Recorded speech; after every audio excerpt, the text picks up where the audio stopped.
Hi everybody and welcome to what I'm working on Wednesday on Chorus Girl Quilting. And we're still working on the Pixel Quilt, but it's halfway finished now and we're going to show you that in just a minute.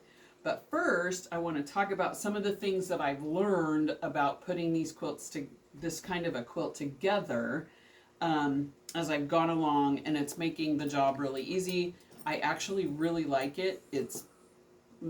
For some reason it's making my brain very calm. So if we come over to our diagram here, and I talked about my batting square and all that. The one thing I think I should have done is make my batting square bigger, because sometimes I have to overlap these squares. It's not a big deal, but it would be great if I could lay them all out next to each other. So the first thing I do as I'm laying all these pieces out on the batting is I check off, I go by color and try to fit them in as I can, but I check off every single one to make sure I didn't miss any. Then I take the diagram and I kind of divide it into sections here to just kind of give my eye a place to land. Then, while I'm sewing here, if you look at the bottom half, I have all these squares and rectangles, and I usually start with the squares, the little squares, and I start pairing them up and figuring out where I can do that. I have discovered that I can chain piece with this. It's different than it would be on a quilt that where all the blocks were identical, and the assembly was the same for every block, but I can do it, which is great. Then I have a little segment here under the machine, and I'm pretty much able to go through an entire 6.5-inch block and keep a continuous chain until I'm ready to kind of sew both halves of the block together. So what I'm going to do here, I have this little segment of 2 squares plus a rectangle that I'm going to put together.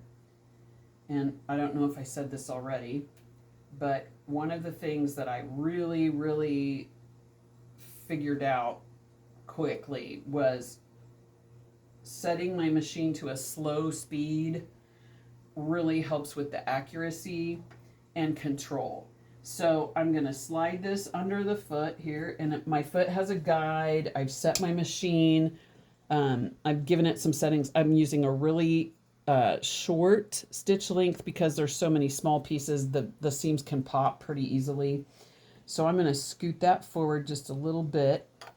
This is a stiletto, and I'm using this to guide the fabric underneath the foot as far as the stiletto will let me go, and it'll keep it under there until I get to the needle, and I'll sew off the edge, and I'm going to leave that there and reach around and cut off this little square.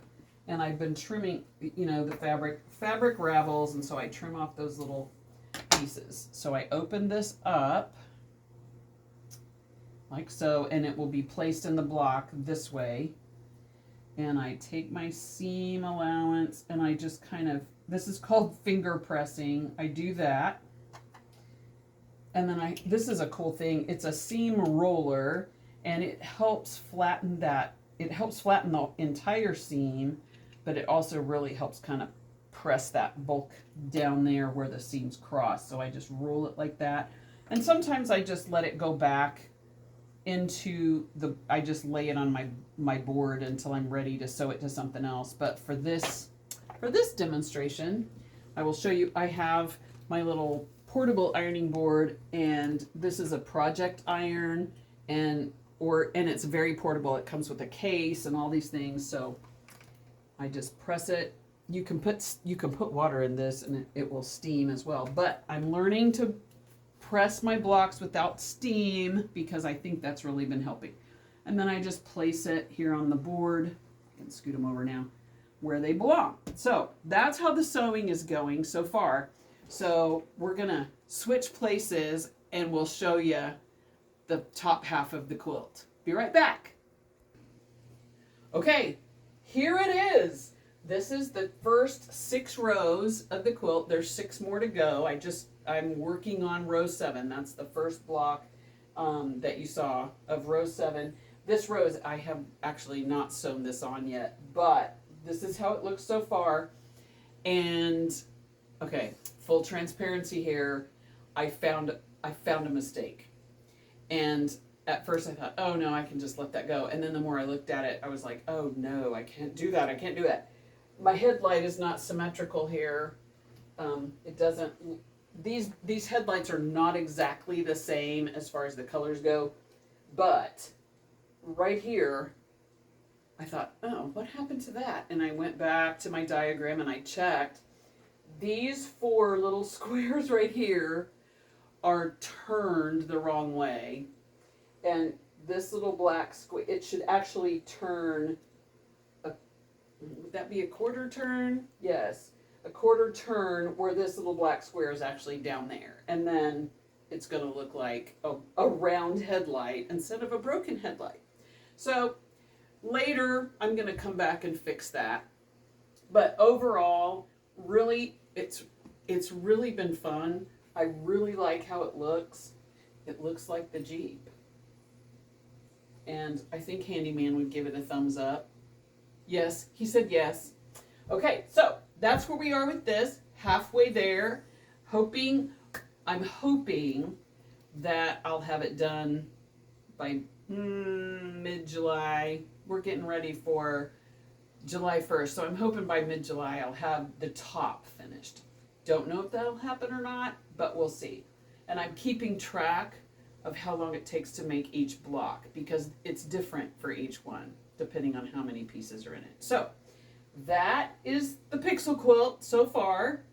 And the next thing I'm going to be working on, I talked a little bit about last week. A friend has commissioned me to make a baby quilt for a family member. And this, the daddy is an avid fisherman. So she decided she wanted to do something that was fishing related. He ties his own fishing flies and everything. So the pattern she found that she really, really liked is called Something Fishy. And it says, it's designed by, it says made by Marnie. And she has a website and you can go and she has several patterns. But what's cool about these patterns is that they are done in a method called foundation paper piecing. And so I don't know, Handyman, I don't know if you can get a close-up of this where you can see the fish very well. But all of those fish are, they actually look pretty close to their actual, the species you would see in the water. And so this has a whole pattern, of course. The first part, I'm going to get past that, is basically just the assembly. But what we have here, this is the pattern sheet for the largemouth bass. And it gives me a little bit of instruction. That's what it looks like when it's finished. And this is how the pattern gets divided up. So all these numbers and letters you see are actually the layout diagram for this. Next, what I'm working on Wednesday, I'll probably show this, what I'm doing. But these pieces here, these 2 sheets here are the pattern pieces for the largemouth bass. And they're printed on newsprint because what I will do is cut these pieces out and I will sew along these lines on the insides of each of these segments. I'll sew the fabric onto that, and then there's a whole lot of flipping and pressing and doing all the things. And then all of these segments will go together to make a block.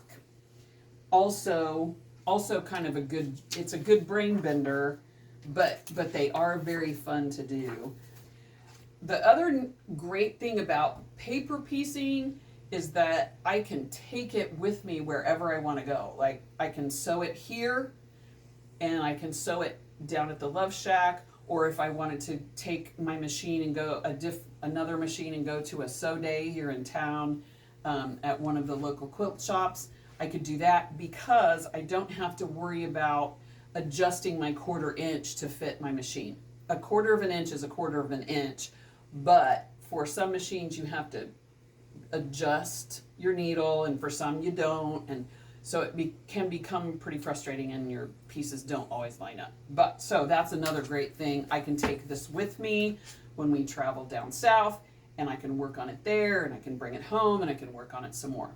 So the fabrics that we picked, or that my friend picked, is it's still in its package. Can you see that? It's all fly fishing lures. So that's going to be the actual outside border of the quilt and the backing. I'm going to use these pretty colors to make the actual fish. There's all kinds of, this fabric is called Stonehenge, and it has all kinds of gradations and no distinct pattern, but lots of gradations and depth and texture and movement. And then the background, I'm still trying to decide, and this may not show up very well, but there's kind of they're both a little bit snowish white. They're not stark white, but this has little lines in it. And what that reminds me of are the little sparkly lines that you see on water, and then the other one was dots. So not sure which one I'm going to use yet. I might ask her what she thinks about it. So likely next week, I'll be showing how these things go together and a couple of other projects that I'll be working on down at the Love Shack. Because what I'm working on Wednesday will probably be coming from the Love Shack next week. So, thanks for watching. I hope you are liking the Pixel Quilt progress. Like and subscribe, and click on the notification bell. And we will see you on Sunday for Show and Tell Sunday, where I have a red, white, and blue quilt to show you. Bye. We'll see you later.